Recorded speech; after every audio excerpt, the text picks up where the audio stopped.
Comunicaciones. Bueno, si estamos un poco... ¿Vale? ¿Se oye? Sí. Sí. Bueno, pues esta sesión, aproximadamente una hora, que está pensada para la presentación de las comunicaciones. Las comunicaciones del Congreso serán discutidas, al igual que las ponencias, las conferencias y las intervenciones en las mesas redondas, en las correspondientes actas. Las correspondientes actas que en principio están previstos que se hagan en papel, pero también de modo virtual, que son las que al final se difunden más y que por tanto tendrán, yo creo, que una amplia difusión, no solamente aquí en Andalucía, sino en el conjunto del Estado, porque hay un montón de redes a las que van a ayudar. Por tanto, garantizar a los amables comunicantes que su esfuerzo va a tener fruto a la hora de ser leído y escuchado yo creo que por lo menos en el conjunto del Estado y quizás más allá. Empezar, voy a ser muy breve porque lo que importa es que lo digamos en poco tiempo, pero empezar agradeciéndole el esfuerzo de los comunicantes. El órgano encargado de alguna forma de seleccionar, leer y valorar las comunicaciones ha sido el Comité Científico, del cual yo soy presidente. Las comunicaciones, en fin, desde mi punto de vista, tienen todas un nivel bastante alto y aportan puntos de vista y enfoques pues, novedosos, interesantes, fundamentalmente vinculados directamente a la desbandada, a la figura de Norman Bethune, que hay dos. Hay también un planteamiento, yo diría que de filosofía de la memoria, de Luis Suárez, de Miguel, y bueno, y también hay una visión de lugares de memoria, me parece muy interesante, y una visión didáctica que va a complementar lo que ya se dijo en la mesa de educación, no sé si alguno estuviste en la mesa de educación ayer, por parte de Rafael González Requena. Bien, yo ya me callo. El orden de intervención, creo que primero va a intervenir Miguel, de una manera, porque tiene también un compromiso en la actividad paralela que hay ahora mismo. A continuación, Luis Suárez. Luego, en tercer lugar, tendríamos a Andrés y Enrique Girón. Rafael González Requena intervendría en cuarto lugar y cerraría, si le parece bien, a Sebastián Grón con su ponencia o su comunicación sobre el crimen de la carretera de Málaga-Almería, el papel de Bethune como propagandista político. Así que sin más, agradeciendo la presencia aquí, pues comenzamos la primera intervención. Buenos días, gracias por este encuentro que habéis hecho, este congreso. Y bueno, yo tengo que irme rápidamente porque estoy en la mesa del encuentro antifascista. Entonces he hecho aquí un breve resumen de mi comunicación. Yo soy doctor en filosofía, por lo tanto he hecho, como ha dicho el coordinador, pues una filosofía de la memoria, por decirlo así, ¿no?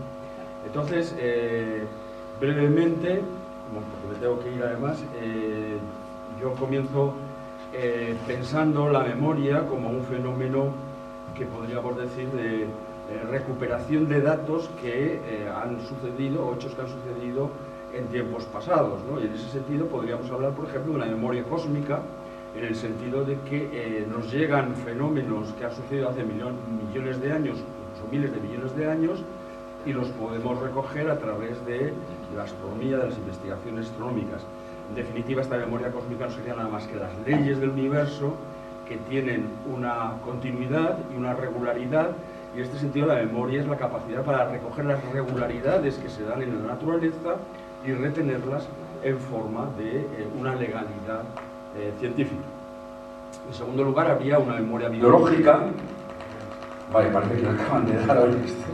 Una memoria biológica que sería la capacidad que tienen los seres vivos de retener esa información, de retener información sobre el medio en el que se encuentran, que está, por ejemplo, recogido en el ADN, en el ácido desoxirribonucleico para reproducir las células, y es una memoria, pero también está recogida en los tropismos, en los movimientos, en los instintos, que generan una conducta que hace que el ecosistema pueda sobrevivir y desarrollarse a lo largo del tiempo.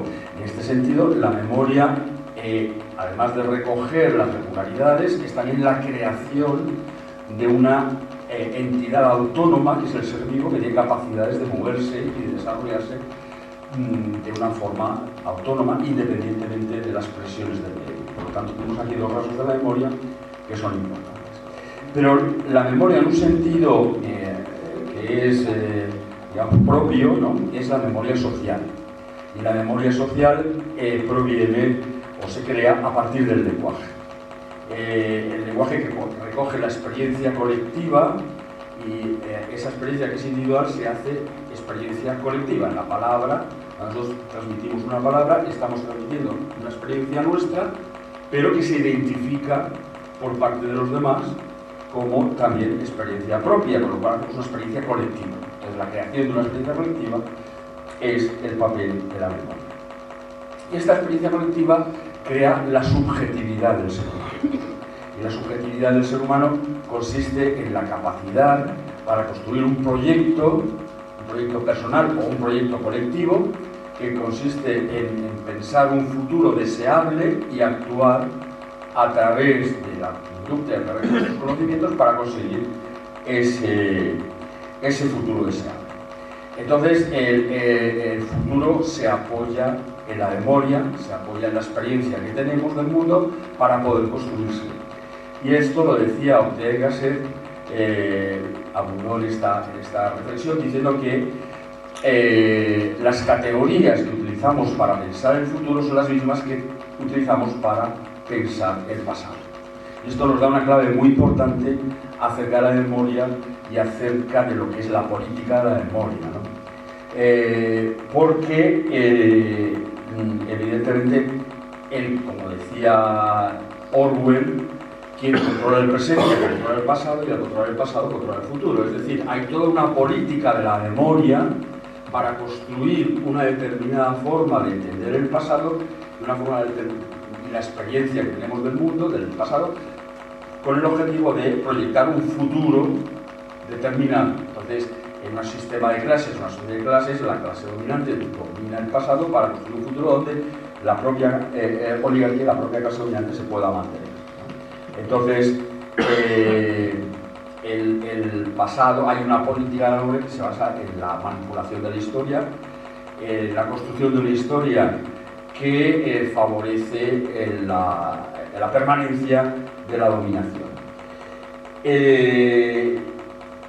La religión ha manipulado la conciencia, también creando una fantasía, pues la fantasía es una facultad creadora, pero también puede ser una facultad manipuladora.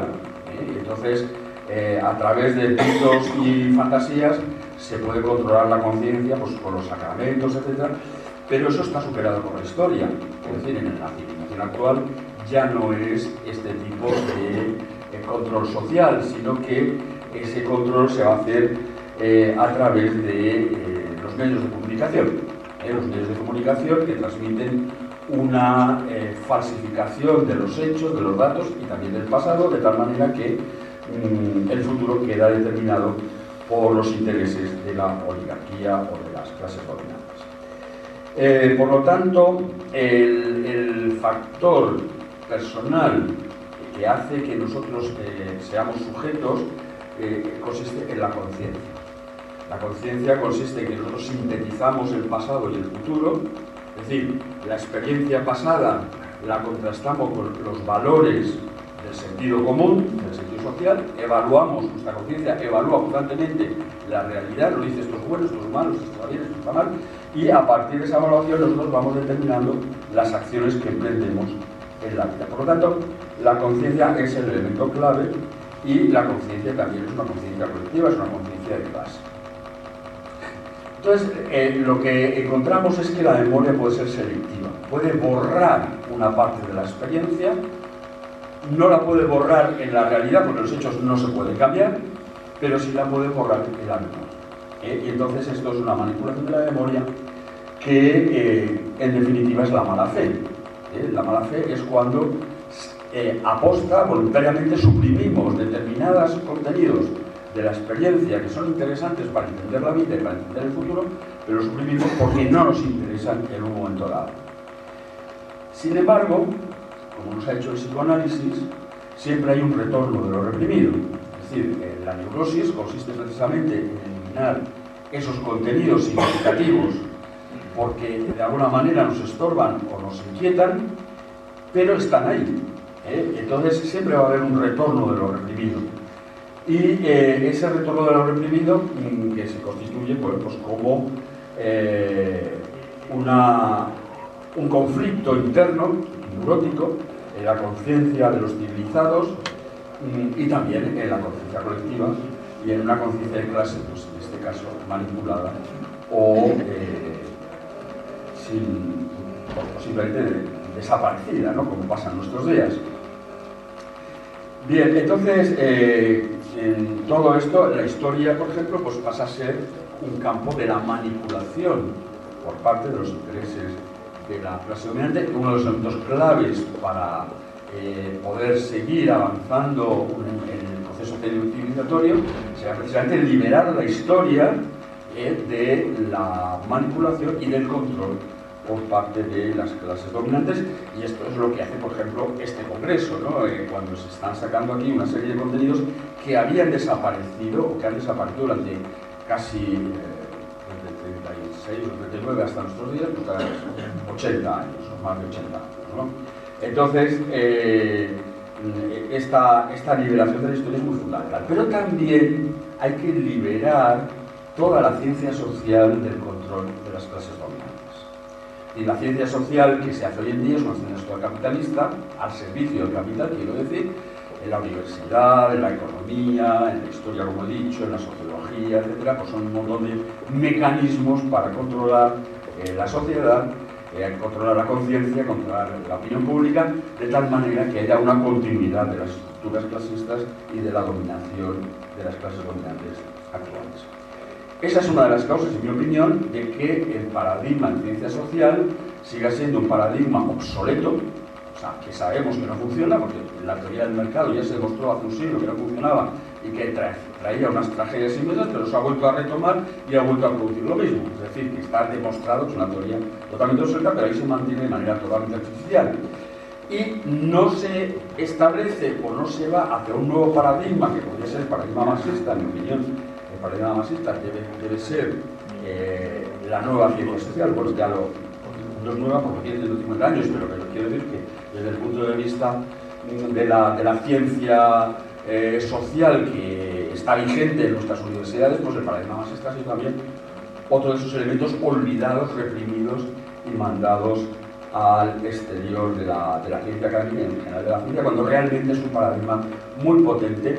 Y yo creo que lo está demostrando la República Popular China, con todos los defectos que queramos sacar de la República Popular China, que son muchos, por supuesto, pero que ha conseguido extraordinarios éxitos en campos muy importantes, como por ejemplo acabar con la miseria de la población. El país más rico del mundo, porque hasta ahora era más rico del mundo, Estados Unidos, tiene millones y millones de pobres abandonados en las afueras de las ciudades. China ha conseguido que eso no exista y además ha elevado notablemente la calidad de vida de su población, y luego es verdad que tiene muchos defectos que habrá que criticar y superar. Y bueno, la verdad es que los medios de comunicación también están superados hoy en día por Internet, que ha generado una comunicación transversal que permite una nueva forma de cultura. Y sin embargo vemos que en esas redes también se ha introducido una cultura del bulo que se basa en una imaginación no contrastada, no críticamente contrastada y recogida por la conciencia, y entonces esto también genera una dirección evolutiva que nos lleva hacia situaciones de carácter de la extrema derecha, ¿no? De hecho, es uno de los elementos que utilizan en sus campañas electorales los partidos de extrema derecha.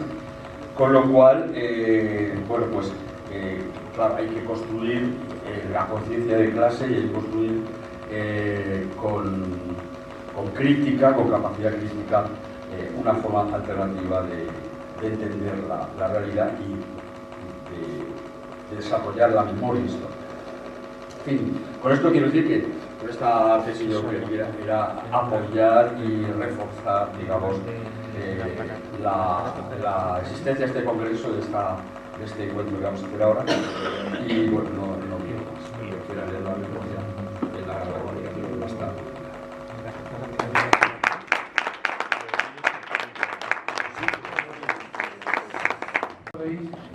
Los lugares de memoria son un elemento central tanto en la andaluza de memoria, la que hablamos ayer por la tarde-noche, como en la nueva ley estatal. Es un elemento central como elemento, como una herramienta para difundir y divulgar los contenidos de memoria libre. Pues bien, en este sentido, Luis Suárez nos va a hablar ahora de lugares de memoria y construcción de la memoria democrática. Tiene la palabra. Hola, buenos días. Yo también lamentablemente me voy a tener que ir, no siento mucho porque quisiera escuchar todas las comunicaciones, pero también tengo que asistir al encuentro antifascista porque ya estoy ahí representando a la asociación, al colectivo al que pertenezco, que es la comunidad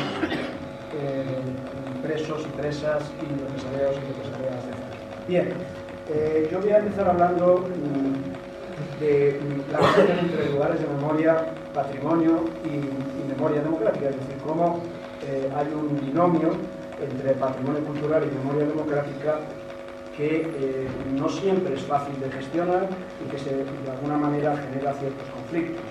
Es decir, la cuestión es cómo podemos interpretar una herencia que está imbuida de símbolos y mensajes que hoy en día para nuestros valores democráticos resultan ajenos e incluso ofensivos, al tiempo que preservamos y resignificamos los bienes testimoniales portadores de memoria colectiva como recursos patrimoniales para la creación de cultura democrática ciudadana, es decir, el patrimonio urbano y los lugares de memoria y todo esto en un contexto de interpretación a la luz de nuestros valores democráticos actuales. Es decir, digamos, la disyuntiva se plantearía en términos de conocer e interpretar versus ocultar y borrar, es decir, ocultar y borrar aquello que no nos interesa, que no nos gusta, frente a conocer e interpretar eso, incluso aquello que nos resulta de alguna manera ofensivo o que nos contradice nuestras sensibilidades o nuestros principios o nuestros criterios actuales, ¿no? Hay que tener en cuenta que el patrimonio es el testimonio disponible del pasado, que nos ayuda a imaginarlo, es decir, sin el patrimonio estamos cojos, estamos, digamos, faltos de recursos para interpretar y para conocer el pasado. Por eso es tan importante mantener y preservar el patrimonio frente a tendencias o tentaciones de limpieza ideológica que sería borrar del patrimonio, de lo que hemos heredado, de nuestro legado, borrar aquello que nos ofende o que nos resulta hoy en día molesto, ¿no? Y ahí hay unos elementos fundamentales que son lo que llaman algunos historiadores o algunos teóricos de la memoria los nudos de la memoria, aquellos elementos que son especialmente conflictivos. Bueno, en el caso del Estado español, yo creo que podríamos siempre hablar de uno que es emblemático, que es el famoso Valle de los Caídos, Valle del Cuelgamento, ¿no? Es decir, es un elemento típicamente, un nudo de la memoria que de alguna manera nos plantea unos desafíos difíciles de resolver.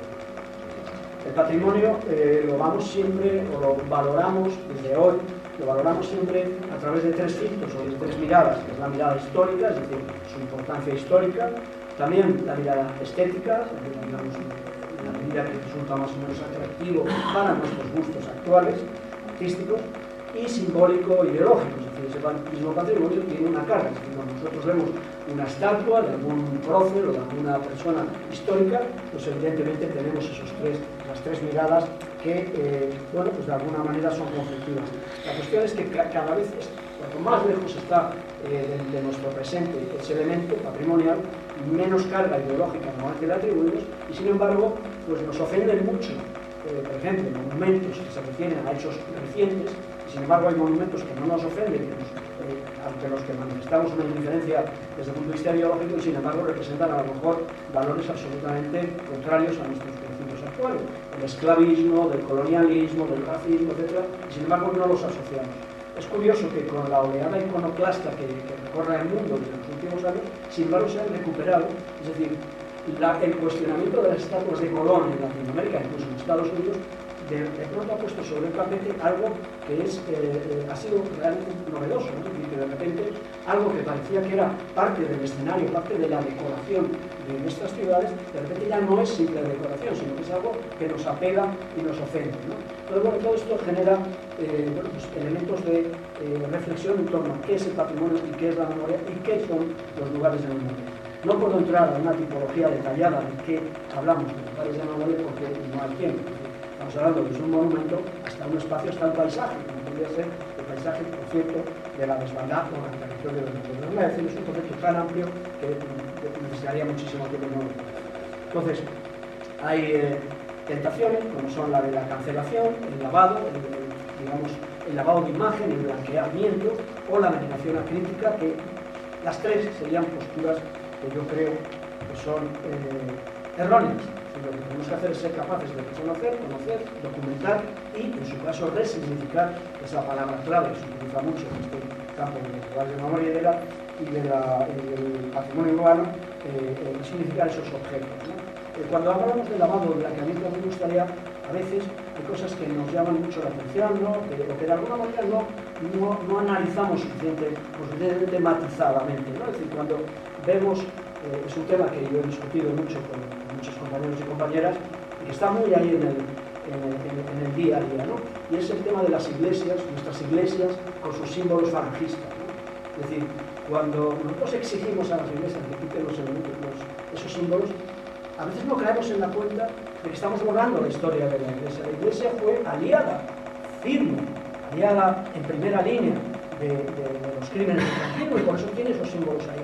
La iglesia es partidaria de borrarlos, porque es partidaria de borrar y de lavar su imagen y blanquear su imagen. Entonces a veces deberíamos reflexionar un poco sobre eso. ¿Estamos de acuerdo en blanquear la imagen de la iglesia? Por ejemplo, es decir, los símbolos urbanos, el patrimonio urbano, nos transmiten mucha información. Información que, igual que los documentos en los archivos se borran y se queman, también cuando limpiamos y blanqueamos el patrimonio urbano estamos a veces tergiversando la historia. Bien, hablamos de patrimonio urbano, hablamos de lugares de memoria, no todo es conflictivo ni traumático, pero yo me voy a centrar un poco en lo traumático, porque eso es lo que realmente es conflictivo. Es decir, hay mucho patrimonio y mucho legado y mucha memoria colectiva que no es traumática, sino que se refiere a nuestras fiestas, se refiere a nuestro folclore, se refiere a cosas que son realmente de alguna manera no nos rasgan, no nos rompen por dentro, ¿no? Pero voy a hablar sobre todo del patrimonio traumático, que es el complejo, ¿no? Entonces, en el patrimonio traumático hay hechos del pasado que nosotros reivindicamos, ¿no? Es decir, por ejemplo, pues en los monumentos o los memoriales de Hiroshima o de Nagasaki, el pueblo japonés los reivindica porque es parte de su sufrimiento. Pero hay patrimonio o hay hechos del pasado que nos avergüenzan, son parte de nuestros hechos del pasado, nuestros antepasados, que hoy en día nos parecen vergonzosos porque son parte de nuestra de una herencia que no queremos, y luego hablaré un poquito más, no queremos. Yo digo que esos lugares de memoria, cuando se refieren a esos hechos traumáticos que nos avergüenzan, son los que realmente constituyen lo que llamamos test de estrés democrático. Es decir, los países que han conseguido resignificar o han conseguido memorializar ese pasado, incluso musealizar ese pasado, son países, son sociedades, son colectivos que han conseguido de alguna manera superar esa vergüenza y ese, ese afán de ocultación, esa falsificación de la historia. Ayer hablaba, ha habido tantas ponencias acá que parece que llevo aquí una semana. Ayer hablaba el alcalde de la Sur-Mer de ese memorial, modesto, pero importante, simbólico, que han creado en su ciudad, parecido al que tienen en Besaltes, muy cerca también, cerca de Perpiñán también.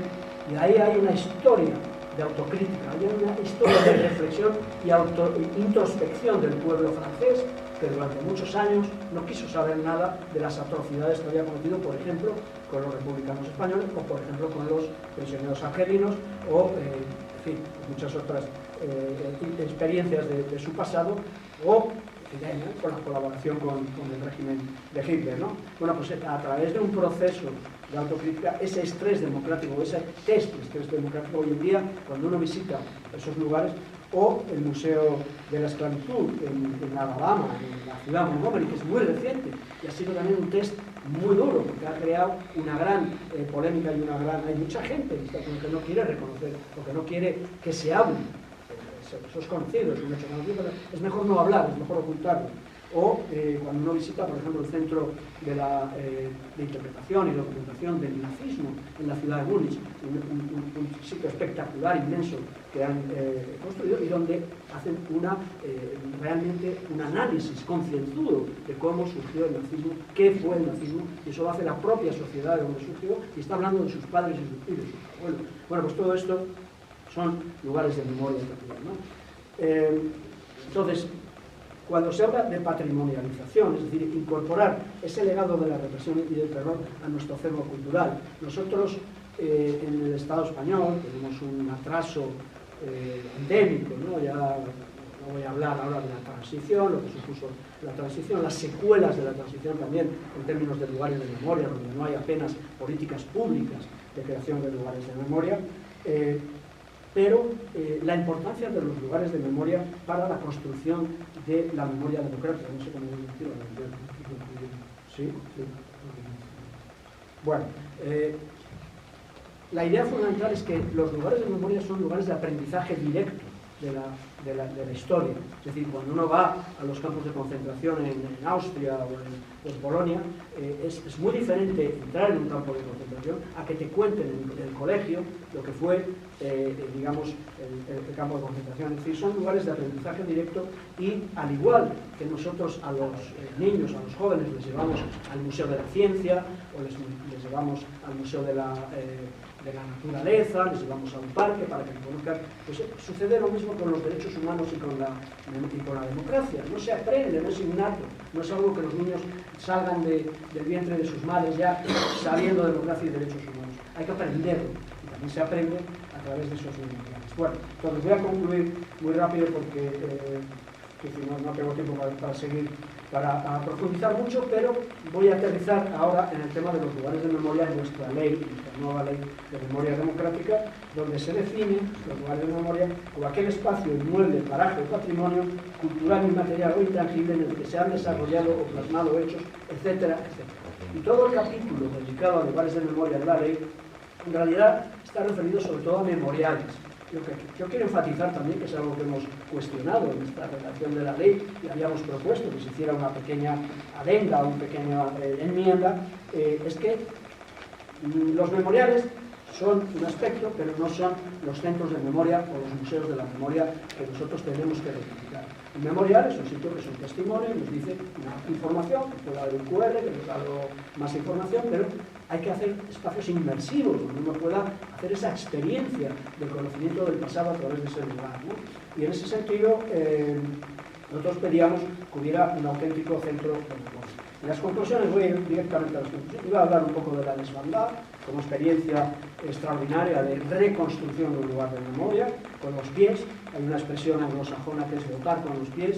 Pues yo creo que ahora deberíamos también inventarnos nuestra propia expresión de construir memoria con los pies, realmente físicamente, ¿no? Los lugares de memoria conforman nudos de tensiones donde confluyen derechos y deberes sociales y culturales a veces contradictorios.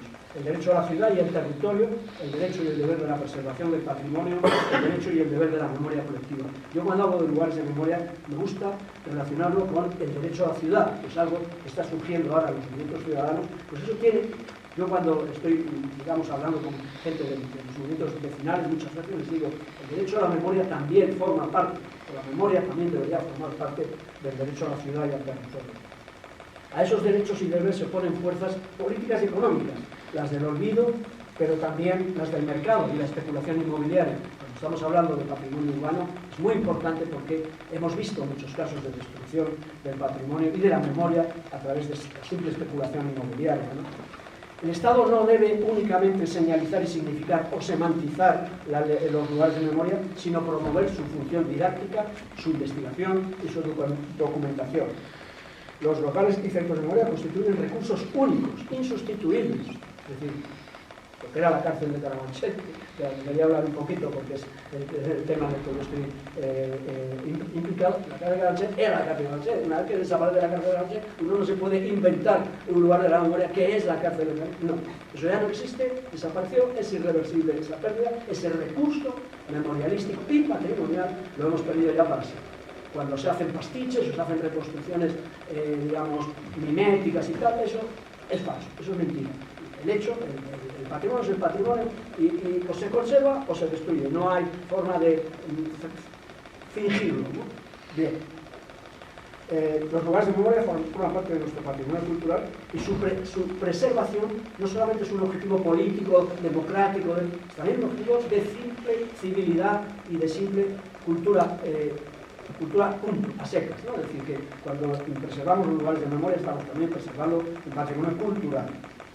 Los nudos de la memoria, los lugares traumáticos, son esa preservación de esos lugares traumáticos, una prueba tanto de madurez democrática como de honestidad colectiva y también de responsabilidad hacia las generaciones venideras. Y ya acabo con una última reflexión en relación a cómo los lugares de memoria, en el caso del Estado español, se deben vincular también a la lucha contra la impunidad. La lucha contra la impunidad, que es el objetivo en particular en el que está comprometida la Asociación Memorialista, sobre todo, como primer objetivo por el que nos planteamos. Los lugares de memoria son también el testimonio de los crímenes, dado que en este país ni se investigan los crímenes ni se documentan los crímenes. Cuando borramos también el lugar de los crímenes, entonces estamos realmente contribuyendo a la negación de la historia.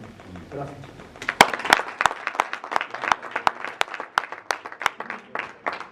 Gracias, Luis. Es una pena que no he escuchado mucho más lentamente de las comunicaciones, pero bueno, se van a publicar y bueno, ahora tenemos otra comunicación a través de dos voces, Andrés Aneas y Enrique Girón, que van a hablarnos de Norma Bethune, la forja de un héroe, la figura central en la igualdad y la memoria de la vida. Así que tenéis la palabra. Gracias. Buenos días, gracias por venir y gracias a la organización por contar con nosotros. Somos Andrés Arenas y yo, Enrique Girón, somos traductores desde hace más de 30 años y divulgadores de determinadas figuras extranjeras que han recalado por nuestro país.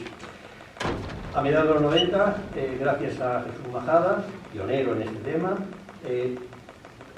Cuéntelo. Tira. es que tenemos que aquí compartir. Bueno,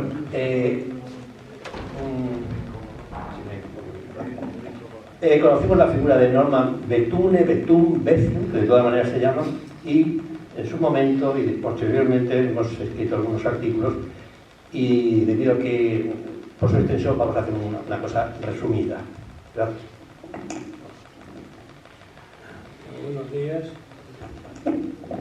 Dentro de la lista de testimonios extranjeros en la Guerra Civil en Málaga no se puede dejar de recordar la figura del médico canadiense Norman Bethune, Gravenhurst, 1890, Town, 1939, autor del crimen de la carretera Málaga-Almería. La historia de este cirujano forma parte de la multitud de personajes extranjeros anónimos que acudieron a España durante la Guerra Civil a luchar por unos ideales.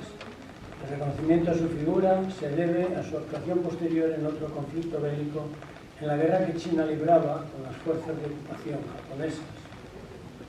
Fue miembro del Partido Comunista Canadiense y su personalidad es de aquellas de las que se echan en falta en el siglo XXI, en estos tiempos en que vivimos ensombrecidos por un conformismo almacenado. Su perfil toma cuerpo como hombre de acción, presente siempre en el sitio donde el compromiso ético le lleve. Bethune termina sus estudios de medicina en Canadá tras haber participado en la Primera Guerra Mundial. Pero el ejercicio profesional en hospitales le provocará una cierta insatisfacción personal, lo que le lleva a adquirir una arraigada conciencia social. Él es un eminente cirujano que ha contribuido muy positivamente en el desarrollo de nuevo instrumental quirúrgico. Norman combina en esta época su afición a la buena vida con la asistencia gratuita a los enfermos más necesitados. Su fondo anarquista le hace despreciar la riqueza material, imponiéndose en él compartir sus pertenencias y de ayudar a quienes no disponen de medios. Sin embargo, se da cuenta de que algunos pacientes no reciben el tratamiento adecuado por no disponer de medios para ello.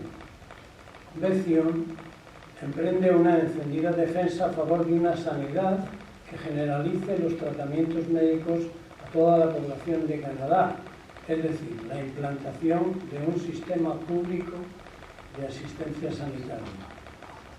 La primera pregunta que uno se plantea ante este personaje es el motivo que le impulsa a un cirujano brillante, de mediana edad, a abandonar la comodidad en la que está instalado y dirigirse a un país en guerra. La respuesta nos la proporciona el propio Bethune. Fui a España por una cuestión de honor. No es este médico un jovenzuelo que viene, como tantos otros, a alistarse a las brigadas internacionales, sino que, convencido de la necesidad de comprometerse, acude a España para coordinar la ayuda de Canadá al gobierno de la República. La democracia se debate entre la vida y la muerte. Comenzaron en Japón, ahora en España y después en todas partes. Si no los detenemos en España, ahora que aún podemos hacerlo, convertirán el mundo en un matadero. Al poco tiempo de su llegada, crea en Madrid el Centro de Transfusiones de Sangre, lo que supuso una labor pionera, pues almacenó, preparó y distribuyó la sangre allí donde hacía falta, en los frentes de batalla. Fue la primera vez que se creó en el mundo una unidad móvil de transfusión sanguínea. De esta forma se hacían realidad sus propias palabras. No vine a España a derramar sangre, sino a darla. Tal vez por ello su tarea humanitaria está al margen de ideologías políticas. Quien lo desee puede leer en Scalpel and the Sword la biografía de este médico que, procedente de Almería, se dirigía a Málaga, donde a principios de febrero se estaba librando una batalla y en la que su camioneta, con todo lo necesario para hacer transfusiones de sangre, iba a ser de gran ayuda. Pero ni Bethune ni sus acompañantes podían imaginarse lo que iban a encontrar en la carretera de Málaga-Almería. El relato del espectáculo dantesco del que fueron testigos el médico y su grupo aparece recogido en sus diarios y en el librito primeramente mencionado, que narra uno de los capítulos más vergonzosos de nuestra guerra civil.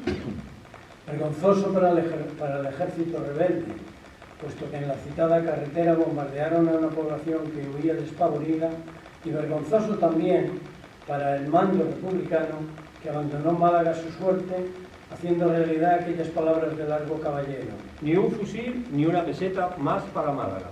El heroico comandante Bethune, que había acudido con su equipo para salvar vidas, se encontró con una riada de personas que huían aterrorizadas de Málaga, y en esa carretera estaban siendo atacadas por tierra, mar y aire. La interminable columna humana estaba compuesta fundamentalmente por mujeres, ancianos, niños, todos ellos exhaustos, hambrientos y angustiados por la situación que estaban viviendo. Así lo relatará en su diario. El segundo grupo pasó a nuestro lado y ya me inundó un sentimiento de ira, pena e impaciencia. Seguimos adelante y en cada curva del camino encontrábamos más refugiados. Al principio eran grupos dispersos, después aparecían a intervalos más frecuentes y por último una hilera continua, unos pisando los talones a otros, una columna interminable a lo largo del camino, con el sol arriba y abajo el mar. En ese momento, Bethune decide convertir su furgoneta en un improvisado medio de transporte, optando por deshacerse de todo el equipo de transfusiones para socorrer al mayor número de personas posible. Desbordados ante la avalancha humana que pide ser rescatada de ese infierno, el doctor y sus compañeros deciden establecer unas prioridades y llevar fundamentalmente a mujeres y a niños. El propio Bethune reflexiona en estos momentos. ¿Dónde están esta noche los sacerdotes y los cristianos de la tierra que representan su amor y salvación? ¿Dónde están aquellos que imploran a su Dios? ¿En qué oscuro lugar han arrinconado el amor de los hombres? ¿Dónde están la piedad y la conciencia de un mundo que camina hacia su destrucción? Palabras, por todas partes solo una lluvia de palabras. Y bajo esa lluvia, aquí, en la carretera de Málaga, se hallan los condenados y los perdidos. Ojalá tuviera 1000 pares de manos, en cada mano miles de armas letales, y en cada arma miles de balas, y cada bala marcada y asignada para cada uno de los asesinos de niños. Entonces sí que me haría escuchar. Durante 3 días y 3 noches, sin descanso, Bethune con sus colaboradores Hazen Saiz y Henning Sorensen arriesgaron su vida transportando ininterrumpidamente a niños, mujeres y ancianos. Así lo describe el propio Bethune. Había de todas las edades, pero en sus caras aparecían las mismas señales de agotamiento. Pasaban al lado de nuestro camión sin expresión. Una joven como de 16 años iba montada en un burro con la cabeza inclinada sobre un niño apoyado en su pecho. Una abuela con la cara medio oculta en su pañuelo arrastrada por 2 hombres. Un padre de familia consumido hasta quedar apenas en la piel y en los huesos, con sus pies descalzos, dejando un reguero de sangre por el camino. Un joven cargado con un hato de ropa de cama, con las correas de cuero clavándosele en la carne a cada paso. Una mujer sujetándose su estómago, sus ojos abiertos, aterrorizados. Era una auténtica marea silenciosa de hombres y animales, los animales gimiendo como hombres, y los hombres impasibles como animales. Muchos malagueños deben su vida a estos canadienses. El dramatismo del relato de Bethune no es tendencioso ni exagerado. Los testigos protagonistas de aquella huida no han minimizado un ápice las trágicas dimensiones de aquel éxodo. Jesús Majada, en su libro Carretera de Málaga-Almería, febrero de 1937, recoge el testimonio de algunos testigos, como el de Natalia Montosa Roa, que entonces contaba con 14 años. Ella recuerda así su salida de Málaga. El tren no funcionaba. Pasaban muchos camiones y muchos coches que no llegaron muy lejos porque se acabó la gasolina.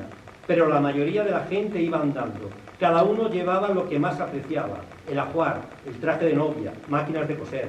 Yo cogí los zapatos blancos, habían costado 13 pesetas, y el vestido celestito de Escobón que había estrenado ese día, que era lunes de carnaval.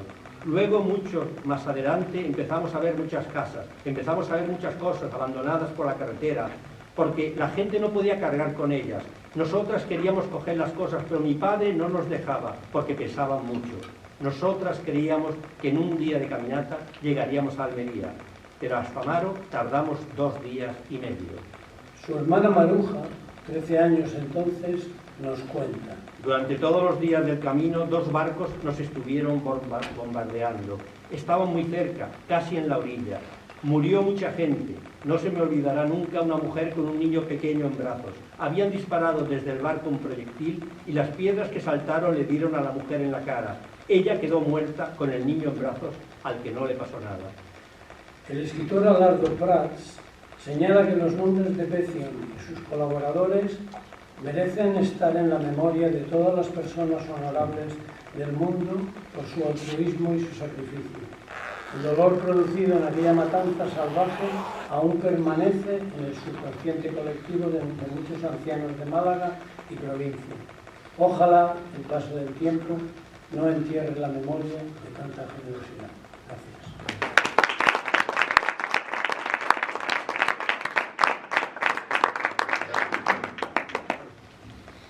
Muy bien, bueno, pues muchas gracias por esta ponencia a los voces. Vamos mal de tiempo. Contamos con el profesor Rafael González Requena, que va a hablarnos de la colección en el aula de todos estos contenidos que estos días estamos trabajando de la reportada y de la comunidad. Tiene la palabra Rafael.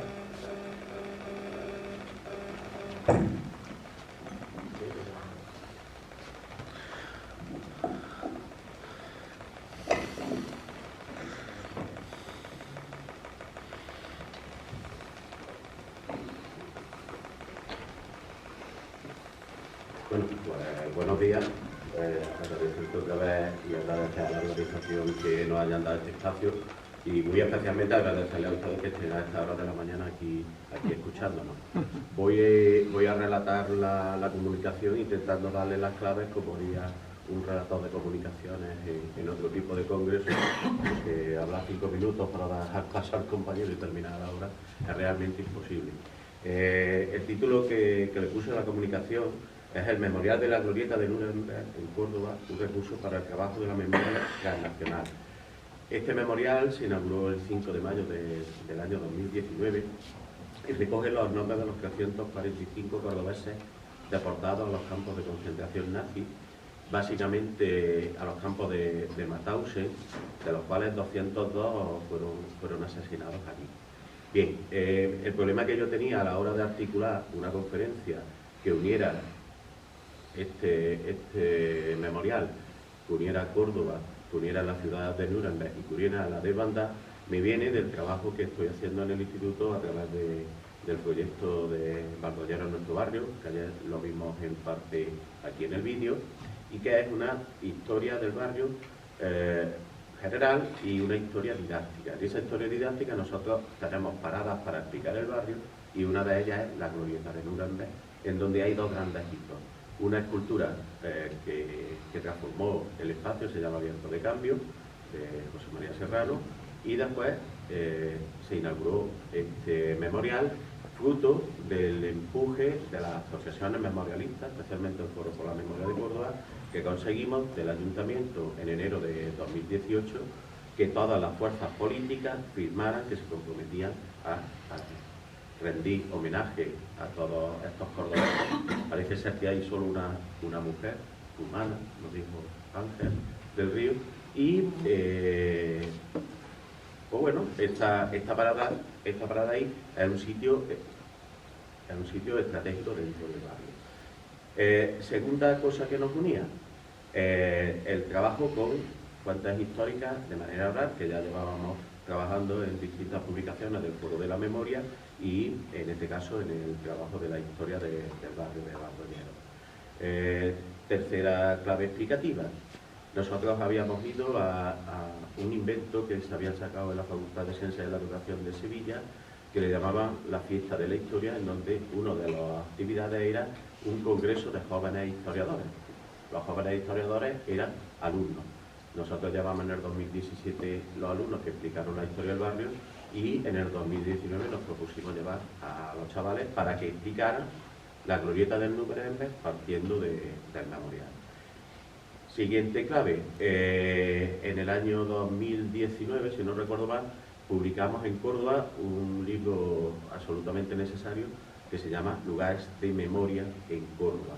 En ese libro planteamos los lugares de memoria en Córdoba en un plano en donde están lugares de memoria, lugares de resistencia durante el franquismo. Pusimos incluso lugares que todavía perduran de la memoria franquista, que no olvidemos que ha sido la memoria oficial. Recordemos que sí ha habido política de memoria, pero que la política de memoria de los vencedores durante 40 años, eso sí que ha existido. Lo que no han existido es hasta tiempo presente otro tipo de políticas de memoria. Bien, en ese libro, uno de los capítulos, que ya afortunadamente lo hemos superado con la investigación, lo escribió Luis Naranjo, que le llamaba la memoria transnacional ligado aquí a este memorial. Un poquito más tarde teníamos otra nueva clave, que es el tema de la publicación del libro de Luis Naranjo, de Manuel Morán, de Campesinos sin Tierra, en donde se plantea por primera vez en Córdoba lo que es el tema de la huida que ayer explicó Manuel. Bien, con todo eso ya tenía los mimes para empezar a hablar. Es muy curioso porque la clave aquí no la daba Nuremberg. Mi idea era unir los tres centros con los alumnos trabajando sobre un proyecto común. La primera fase que nosotros hemos hecho ha sido enteramente allí en Córdoba, pero el proceso es un camino que empezamos en el 2019 y que ahora mismo estamos inmersos dentro de ello. Bien, en el planteamiento de Nuremberg es una ciudad muy curiosa. Nuremberg está hermanada con Córdoba desde el 5 de enero del año 2010, con un hermanamiento muy curioso, en donde no es un hermanamiento que sale de la política, sino que sale de las asociaciones de vecinos del barrio de Bardollero, donde está nuestro instituto Grupo Cálico. En ese contexto, Nuremberg es una ciudad imperial dentro de lo que es la tradición del Sacro Imperio Romano Germánico. Los nazis la convierten en un laboratorio de ideas. Todas las imágenes que vemos de esas grandes y espectaculares paradas nazis son en el Zeppelin-Field, allí en la ciudad de Nuremberg, con el arquitecto Albert Speer, que los alumnos dicen que se les fue la hora cuando vieron aquellos espacios diciendo que aquí no podía caber tanta gente, ¿no? Y realmente cogía la gente, ¿no? Y obviamente, allá también nos lo estuvieron relatando, en la sede de los famosos juicios de Nuremberg, en la sala 300. Como anécdota, cuando estuvimos allí, que ahora se lo contaré, el día 24 de octubre del año 2019 fue cuando Francisco Franco fue sacado del Valle de los Caídos basilical de Huelga actual, ¿no? Coincidiendo, nosotros estábamos en la sala 300, donde se enjuiciaron a los nazis y se estaba sacando el dictador.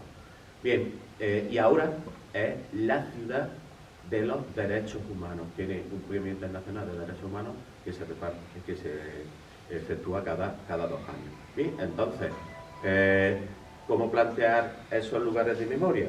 Pues, si se fijan, simplemente cogiendo, bueno, me falta también otro que es muy importante, que es el tema de que nosotros tenemos allí en Córdoba el primer sendero de la memoria, allí en Santa María de Casierra, en torno a la tercera agrupación guerrillera, que de aquí a un mes escaso pues se va a sacar una reedición de un libro magnífico que han hecho Manuel y Luis, y que une la idea de camino de aquí de la desbandada. Pues fíjense, como lugares de memoria, aquí en la desbandada tenemos las cosas del cementerio de San Rafael en Málaga, la antigua prisión provincial, la antigua cárcel de mujeres de aquí de Málaga, la carretera Málaga con la placa Norman Metú en el Paso de los Canadienses, en la desembocadura del río Guadalfeo, los refugios antiaéreos, los monumentos a los deportados matados en Almería, la antigua casa del modelo del ingenio allí en Almería. Simplemente con eso. En Córdoba, el memorial que estamos hablando de Nuremberg, los muros de la memoria, la antigua prisión del Alcázar Viejo, la prisión nueva de 1941, el gobierno civil republicano, el complejo de la electromecánica, la sede del Círculo Cultural Juan 23, el Centro Educativo Rey Heredia, los espacios perurbanos de resistencia, los merenderos, los talleres, los parques y el barranco de la Huesa, que acabo de citar.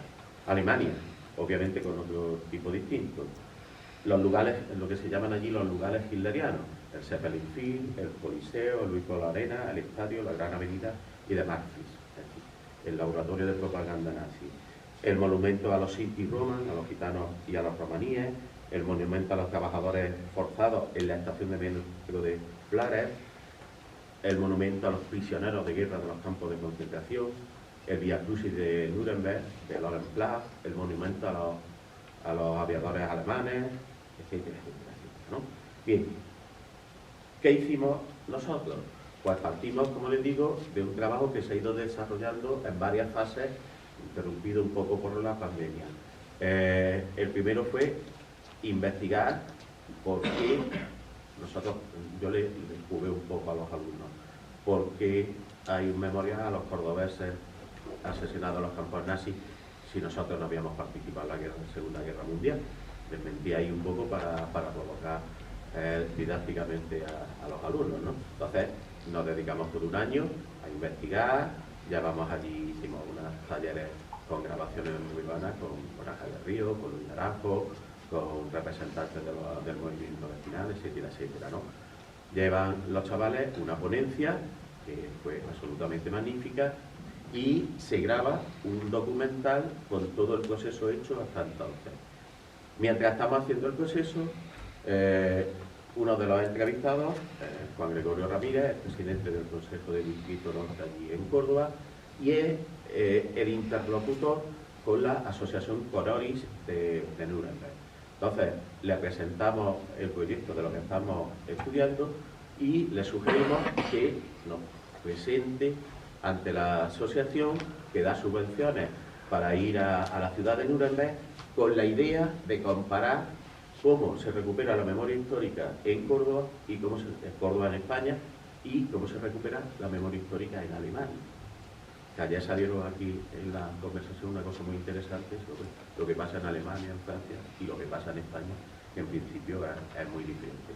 Lo presentamos, nos lo aprobaron y entre el 21 y el 25 de octubre con las 4 chicas que habían hecho el trabajo. Nos presentamos en Nuremberg, donde durante 4 días hicimos un recorrido exhaustivo, única y exclusivamente por los lugares de memoria y cómo se había traducido allí.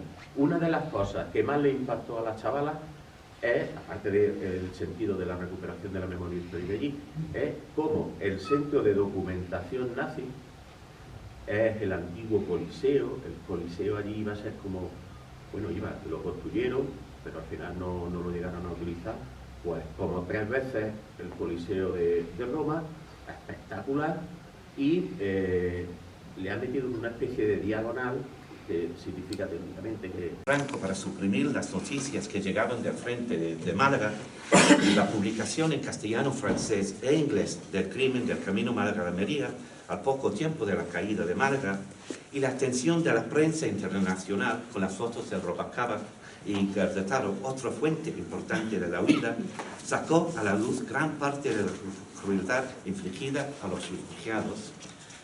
Y como Guernica, el cuadro del artista Pablo Picasso, que también estuvo influenciada por los acontecimientos en su ciudad natal de Málaga, esto todo ayudó para que el mundo fuera testigo de la crueldad fascista.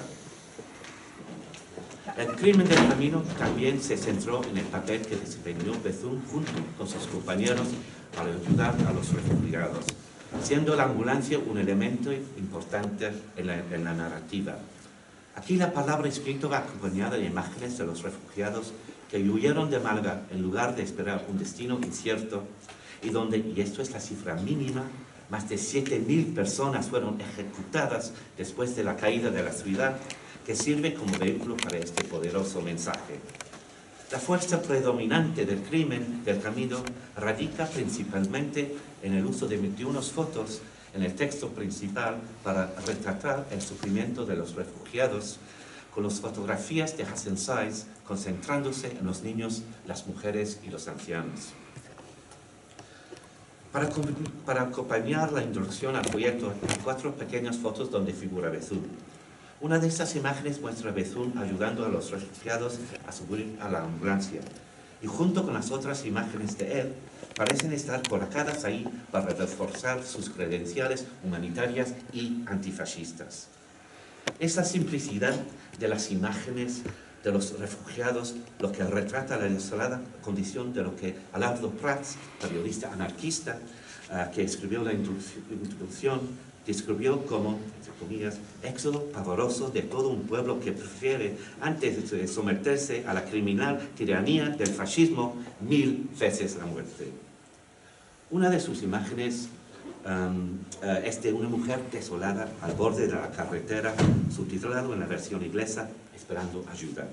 Un bebé dormido en su regazo, con el pecho medio descubierto, dando la impresión de que acaba de amamantar a su hijo. Aunque las fotos no son de una calidad particularmente alta, el contorno óseo del esternón de la mujer y su pecho son claramente visibles, y su pequeño seno parece incapaz de haber producido mucha leche. Una característica llamativa del folleto es la similitud entre algunas de sus imágenes y ciertos grabados hechos por Goya, de la serie de 82 grabados del desastre de la guerra, que trataban principalmente de la guerra de la independencia y que incluían imágenes de refugiados. Una de esas similitudes se aprecia entre la fotografía de la mujer esperando ayuda y el grabado número 60 de Goya, No hay quien nos socorra. Este representa a una mujer con la mano cubriendo sus rostros, 3 figuras prostrados en el suelo rodeándola. Aunque en la foto la mujer está sentada y en el grabado la mujer está de pie, ambas imágenes comparten una sensación similar de desolación y hay similitudes en el texto que describe su situación. Dicho Thomas Mitchell, testigo de la vida, comparó en su libro Mi casa en Málaga lo que presenció con lo que había visto él en los cuadros de Goya. Como dice Goya, que vio estas cosas hace más de un siglo atrás, los desposeídos de la tierra, impulsados solo por instinto de fuga zurdos, casi animales. La similitud con Goya también es evidente en la última imagen del folleto. Esta foto muestra un grupo de 3 muchachas sentadas sobre bultos con una niña pequeña al lado, recién llegadas a Almería, refugiándose junto a un burete. La llegada de los refugiados a Almería estuvo acompañada de un bombardeo en el centro de la localidad donde se concentraban muchos de los refugiados. El recuadro 52 muestra 3 mujeres y una niña junto al segmento inferior de un muro en ruinas. Estas 2 imágenes son notablemente parecidas en su composición, aunque las letras que acompañan a la imagen de Goya dicen no llegarán al tiempo. Esto es esencialmente lo que está diciendo Bethune. Habiendo llegado a una ciudad que se suponía que representaba la seguridad, sin embargo fueron objeto de bombardeos y ametralladoras y seguían en peligro de sus vidas. Las similitudes en las imágenes descritas anteriormente, accidentales o no, apuntan a una imaginería recurrente de guerra y sufrimiento que surge a través de las imágenes de Goya y Sáenz. La comparación, por lo tanto, con Goya es válida en el sentido que tanto Bethune como Goya utilizaron imágenes del sufrimiento para presentar sus propios argumentos contra la tiranía de la agresión totalitaria. El sufrimiento que buscan retratar está vinculado además por la expresión de temas comunes, y estas imágenes sirven además como registros visuales de víctimas traumatizadas de la guerra. Las fotografías de Sáenz también sirven como una fuente visual importante para la vida de los refugiados de Málaga, ya que hay poca evidencia gráfica contemporánea relacionada con este evento. La foto de una niña, por ejemplo, de espalda a la cámara, una muñeca desechada en el suelo a su lado, es una imagen emotiva y poderosa de propaganda. En la versión en inglés, el texto dice simplemente, nada importa ahora, ni siquiera su muñeca. La versión en castellano, por otro lado, dice, abandonado, perdido, la niña está sufriendo hasta el extremo de olvidar o incluso desdeñar el tesoro de ayer. Ambos subtítulos están diseñados para aumentar la desesperación de esta imagen, con la muñeca descartada un motivo importante. Sin embargo, una inspección más cercana revela que a sus pies hay un trozo de caña de azúcar, y en una foto inédita podemos ver que esto sí fue el caso. Esta imagen es de interés histórico porque se lo puede comparar con una imagen anterior en el folleto de refugiados fuera de una casa, subtitulado en inglés, la caña de azúcar como escaso y único alimento, y en castellano, escaso fuente de alimento. Estas 2 fotografías transmiten así los escasos recursos alimentarios que estaban disponibles. La imagen de refugiados fuera de una casa, descansando mientras comen, aporta una evidencia más sobre el estado físico de los refugiados. Si se examinan de cerca los pies de la mujer sentada al frente de la imagen en el centro, hay evidencia del posible daño causado por la caminata a sus pies. Ángela Vázquez León, la propia experiencia de Ángela Vázquez León, nativa de Jimena de la Frontera, que huyó con su familia de la caída de Málaga, refleja esta y muchas de las experiencias que se encuentran en el cuadernillo. Ángela se vio obligada a dejar de caminar porque sus pies estaban tan hinchados y cortados que caminar se hizo imposible. Solo pudo llegar a Almería gracias a la ayuda de un miliciano que le llevó ahí en su caballo. Es la pluma propagandística de Bethune que deja la descripción más completa, estrictamente contemporánea, de la situación desesperada de los refugiados. Describió cómo, junto a sus compañeros, había llegado a Almería el 10 de febrero con un camión frigorífico de sangre conservada de Barcelona, con la intención de dirigirse a Málaga para hacer transfusiones de sangre a los heridos. Pero no podía avanzar entre la masa de refugiados en la carretera de la costa. En cambio, decidieron ayudar a los niños entre los refugiados, ayudando a tantos como pudieran, llevándolos en la ambulancia a Almería. Esto resultó ser más difícil de lo que esperaban, ya que fueron asediados por una multitud de madres y padres frenéticos que querían que se rescatara a sus propios hijos, y esta regla se abandonó rápidamente. Bethune enfatizó su difícil situación al enfatizar el dilema moral que enfrentó a tener que elegir entre la madre que nos miraba silenciosa, dice él, con los ojos hundidos, apretando contra su pecho desnudo al pequeño que había nacido en el camino, y una mujer de 60 años que no podía dar un paso más. Las impactantes descripciones de los refugiados demostraron la capacidad de Bethune para dirigirse a su audiencia mediante el uso de imágenes y un lenguaje emotivo. Presentó ciertos hechos comprobables, exagerados, es cierto, pero ingeniosamente construidos para lograr el máximo impacto. Desafortunadamente, su efectividad más amplia como propaganda solo puede juzgar que parcialmente, ya que no hay cifras sobre qué tan ampliamente se difundió. Pero el hecho de que se imprimiera en 3 idiomas ampliamente hablados indicaría que estaba destinado a una distribución más amplia. Aunque el folleto proporciona evidencia de la habilidad de Bethune como propagandista, también es un testimonio de la ayuda humanitaria brindado por Bethune, Sides y Wesley a los refugiados durante un éxodo que se estima costó a lo menos 3.000 vidas. Gracias.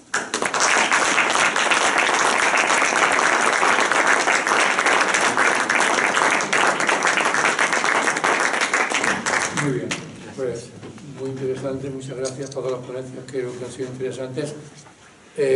Aunque hemos pasado el tiempo, si queréis hacer algún tipo de pregunta o simplemente algún tipo de comentario, pues yo creo que podemos dedicarle 5 minutillos a eso, ¿no? Así que tenéis la palabra. Cualquiera de los que han intervenido. El campo de concentración en Andalucía o en algún sitio, porque evidentemente lo hubo aquí.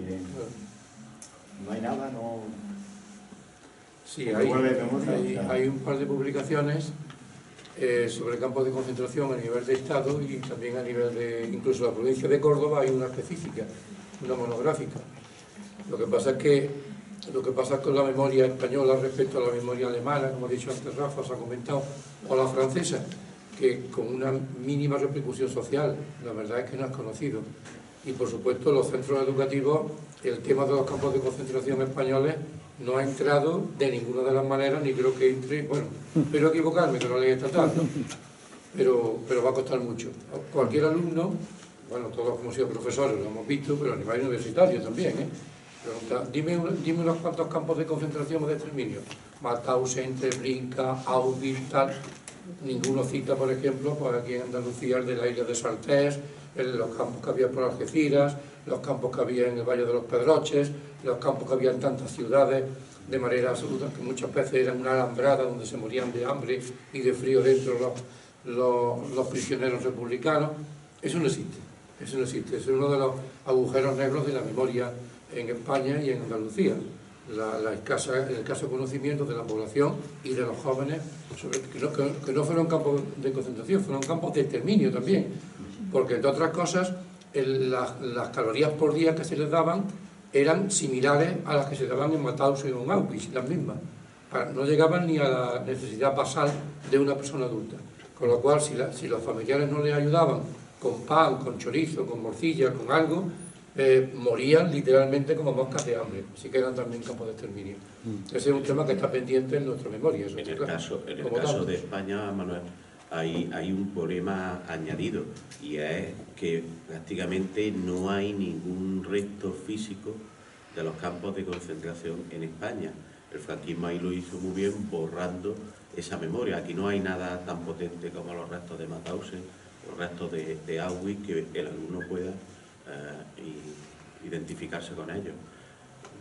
Están sacando un poco de captuera, pero claro, interpretación para ser un centro de interpretación, pero para verlo físicamente no hay absolutamente nada. Bueno, hay un libro de Carlos Hernández, que es periodista, que se titula Los campos de concentración de Franco, donde documenta con documentos franquistas 296 campos de concentración. Sí. Ahora creo que va por 302 o 303. El problema es, por ejemplo, como al lado del memorial no debe ser ni unos 300 metros, y antes formaba parte de ese espacio. Ahí uno de los dos campos que estaban, de los campos de concentración que estaban en Córdoba capital. En Córdoba capital había dos, uno en la cárcel vieja y el otro en lo que se llamaba el huerto del convento de San Cayetano. Ahí ese huerto de San Cayetano casi llegaba hasta donde está ese memorial. Ahora, bueno, después ya se cortó toda la vía y tal, pero ahí el autor que lo ha trabajado en Córdoba, que se llama, creo recordar, Cautivos en Córdoba, el libro, documenta que se llegaron a retener en ese campo 5.000 personas y que se estima que pudieron haber 8.000, lo cual es una auténtica barbaridad. Ahí sí que es verdad que lo utilizaron para redistribuirlo a otros centros, pero después físicamente no hay nada. Bueno, el que es hoy ¿cómo se llama el hotel? Los hoteles Parador de León, San Marcos, ese fue uno de los más grandes y no hay nada en el Parador que ponga que eso fue un campo de concentración de prisioneros. Y fue uno de los más grandes y de los más crueles, porque al parecer había alemanes cerca que iban allí a divertirse. Te doy la palabra, pero antes matizar una cosa. Sí hay algunos espacios físicos. Por ejemplo, aquí en Andalucía, la isla de Saltés, que está ahí la desembocadura de la ría de Huelva y eso, la isla de Saltés, fue entera un campo de concentración sin alambrada, porque no hacía falta, porque los prisioneros tenían un brazo de mar, y allí murieron literalmente de hambre, cientos de personas. Hasta que los mismos campesinos y marineros que había cerca, pescadores, de noche con barquillas le arrimaban pan y eso, porque eso fue de lo más brutal. Y hay pueblos enteros, por ejemplo, Valsequillo y Los Blasques, en el norte de la provincia de Córdoba, en el límite con Badajoz, son aldeas grandes donde se llevó a cabo la última batalla republicana. Fue la ofensiva hacia Badajoz, en enero del 39, poco conocida. Bueno, allí lo cercaron con alambradas y toda la aldea destruida y convertida en ruinas se convirtió en un campo de exterminio. Y de hecho iban los falangistas borrachos de noche a entretenerse sacando a republicanos y a algunas mujeres que también había y los colgaban de las encinas y alcornoques que había cerca. O sea, de hecho, termino como director general, sí, en fin, me tocó el honor de hacer lugares de memoria, ya que se ha hablado de lugares de memoria, esos dos espacios, Valsequillo y Los Blasques y la isla de Saltés, son 3 lugares de memoria físicos de campos de exterminio y de concentración andaluces, ¿no? Pero son muy pocos los casos, evidentemente. Sí, yo quería comentar 2 cosas que no se suelen comentar cuando se habla de Bethune y que me parecen muy significativas.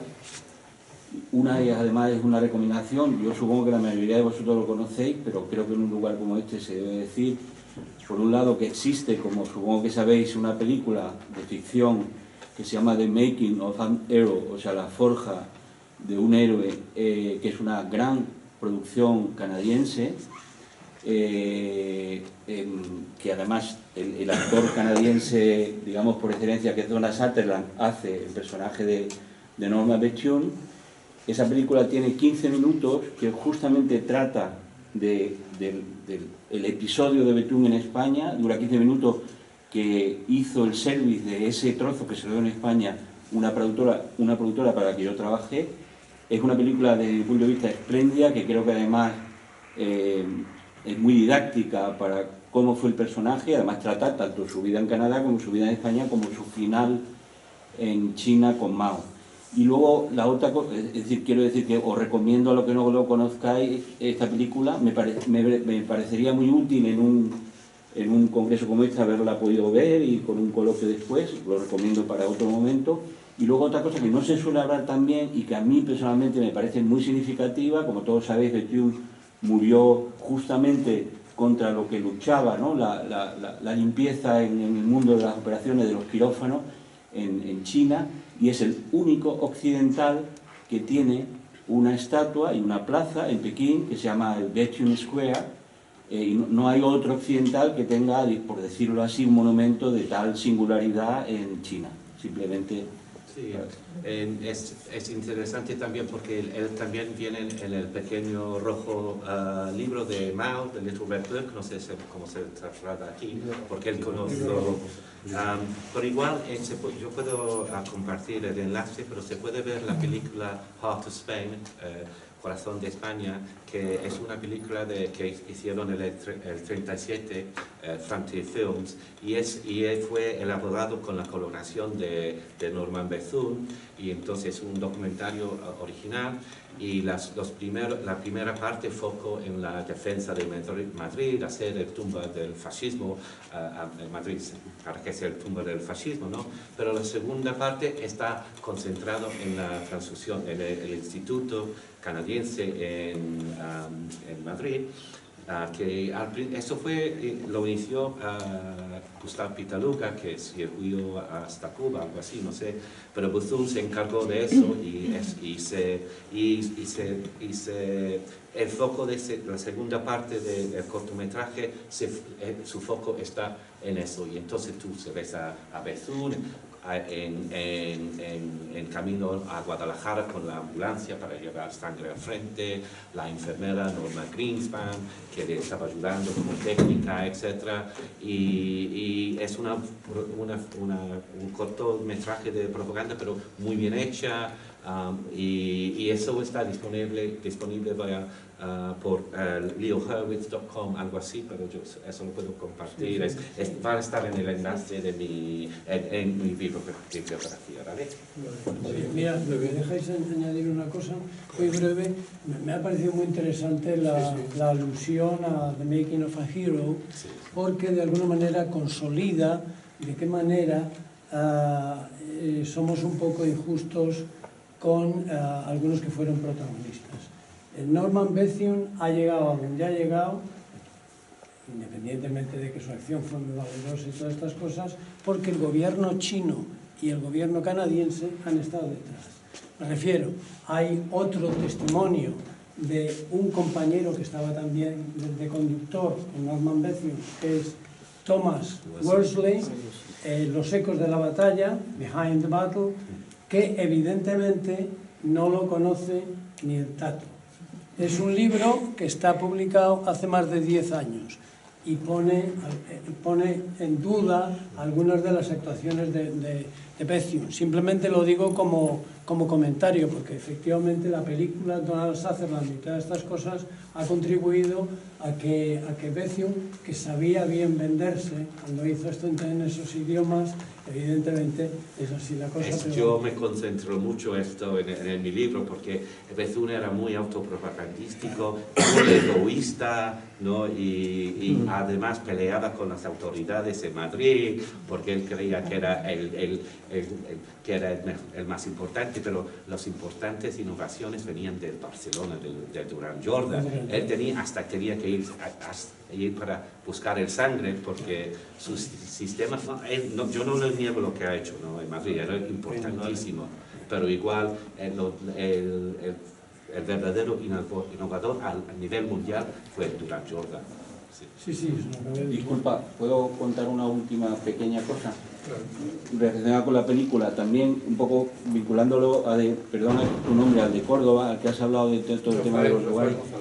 Curiosamente, cuando esta película se quiso rodar ese trozo, esos 15 o casi 20 minutos que hay en la película rodados en España, los canadienses buscaron una parte, normalmente los del cine buscamos coproducción allí donde vamos, ¿no? Y curiosamente estuvieron más de un año, se acababa de gestionar un convenio de coproducción entre entre Canadá y España, y no consiguieron que absolutamente ninguna productora española entrara en la coproducción. Es decir, al final se convirtió en una producción 100% canadiense, que simplemente la parte de España vinieron a rodarla a España, ¿no?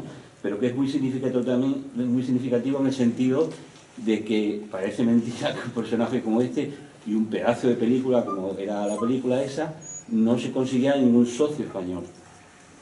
¿En qué año fue eso? ¿En qué año fue? 1900, en los 80, finales de los 80.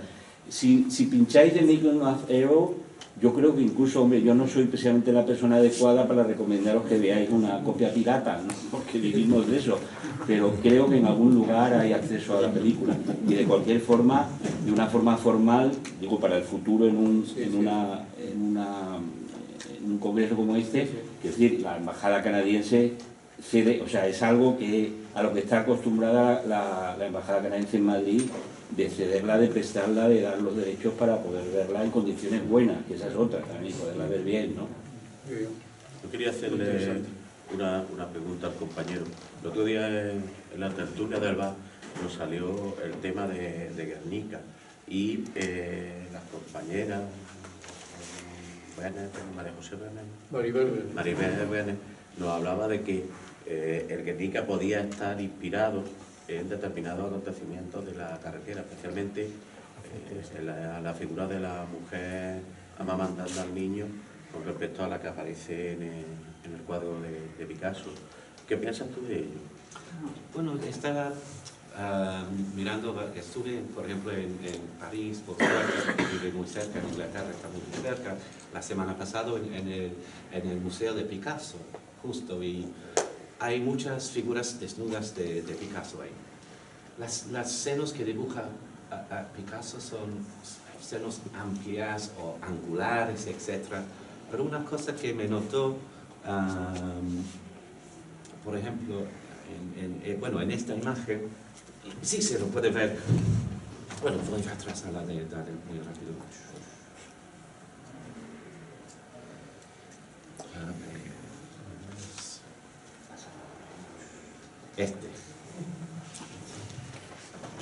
De lo visto, el seno aquí es exactamente lo mismo al seno aquí.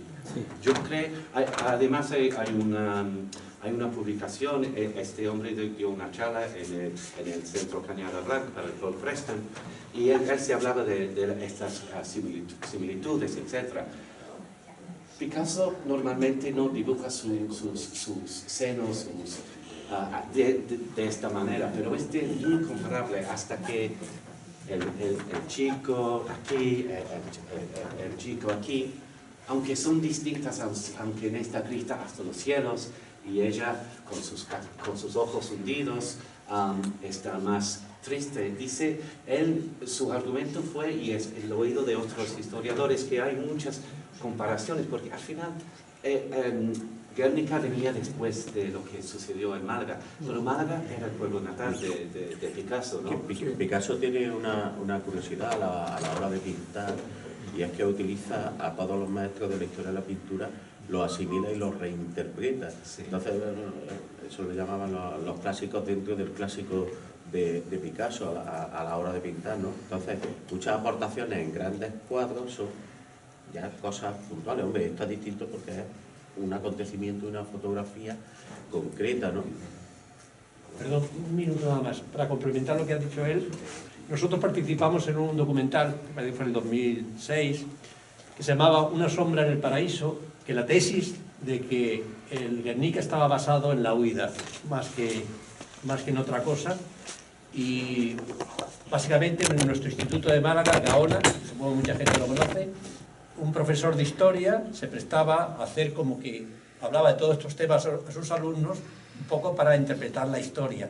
Y además va a Madrid, se entrevista con la persona que ha dicho, esta señora, que era especialista precisamente en Picasso y que apuntaba esa misma idea de que estaba basado 6 meses antes, ¿no?, de que se hiciera el Guernica en la carretera por la vinculación de Picasso con Málaga, etcétera, etcétera.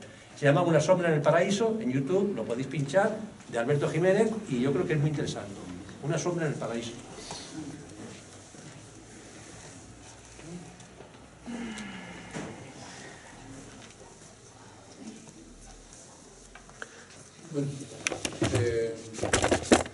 Yo quería preguntar, una última pregunta, puede ser a Jonathan, que nos cuente el interés de los ingleses en España en la guerra civil, cómo se sigue viviendo allí, cómo se sigue estudiando, por qué. Hay gente que sí se dedica a eso, por ejemplo, Mary Vincent, que es una profesora en la universidad, un nivel alto en la Universidad de Sheffield, ella sí está dedicado y además tiene un punto de vista muy interesante porque aunque es al lado de la República, es una mujer católica, entonces su interpretación es muy interesante. Por ejemplo, ella me dio la idea de mirar a los gloriosos mutilados de la guerra y el Cristo mutilado de Málaga, y cómo eso servía como un punto importante de referencia para al final de la guerra. La Semana Santa caía en la misma semana, ¿no? Entonces sacar al Cristo mutilado, la gente de la derecha podían con todo su pesado, pero los de la izquierda no decían nada, no se podían llorar sobre el cuerpo de sus caídos, ¿no? Ni recibían pensiones los mutilados hasta los años 80, lo que sea.